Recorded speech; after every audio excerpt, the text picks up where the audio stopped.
So a few weeks ago, a piece on my refrigerator broke.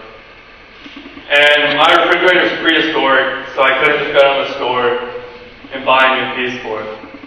So instead, I was able to get help and prototype and 3D print it here on campus. And it works fine. And 3D printing is just one small part of this collaborative sharing economy. And it's what I'd like to consider to be the intersection of community, creation, sustainability, and technology. But before I go any further, let's talk about the evolution of production. Before the 1760s, production was largely local, meaning that there were small producers producing for their local area. With the advent of the steam engine and other technological innovations, it became much more efficient to produce things at a large scale. And what this allowed for was for goods and services to be cheaper. But on the other hand, it turned most people from wage makers to wage takers. Now, after the internet and more technological innovations, we're allowed to have interconnected networks of production. So let's talk about the internet. Web 1.0 was characterized by a read-only interaction between the internet and users. And this allows you to use the internet to read news, to get information, and other sorts, but not really have an interaction.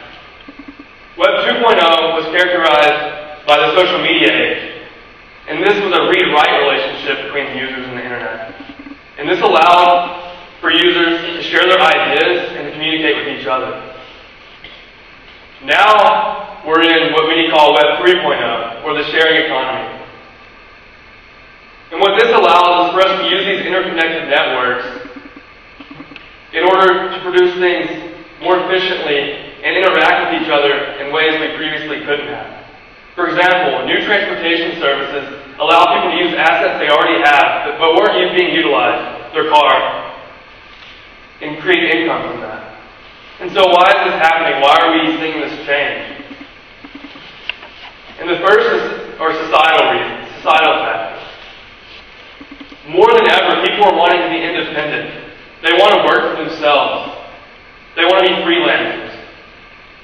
And the sustainability movement has caused people to think about their production or their consumption patterns and to conserve what they have, conserve resources. In addition, there have been some economic factors. With more people around the world demanding fair wages, production costs have gone up.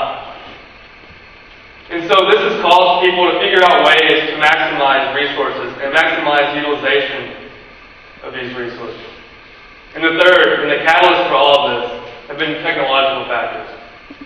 Most of us in this room have a computer in our pocket that is more powerful than what put man on the moon.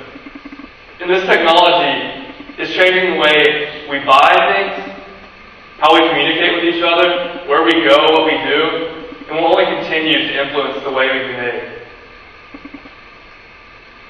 And so simply put, what this technology does is increase the supply of these goods and services, which lowers the cost.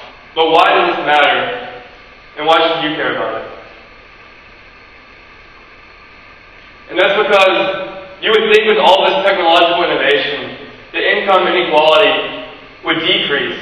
And I'm not implying a causal relationship between technology and income inequality, but over the last 30 years, income inequality has only increased. And so why haven't these gains in production gone to the average person? And that's what I believe a collaborative economy can do, is help decrease this income inequality. And the way it can do that is by taking assets and allowing people to get income from them.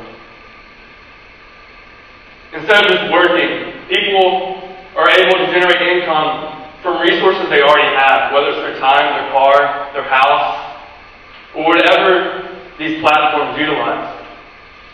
And what I urge all of you to do is figure out how you can participate in this collaborative economy and how you can create so we can value art over industry and how we can do what we want to do and and what we love. And so how we can work less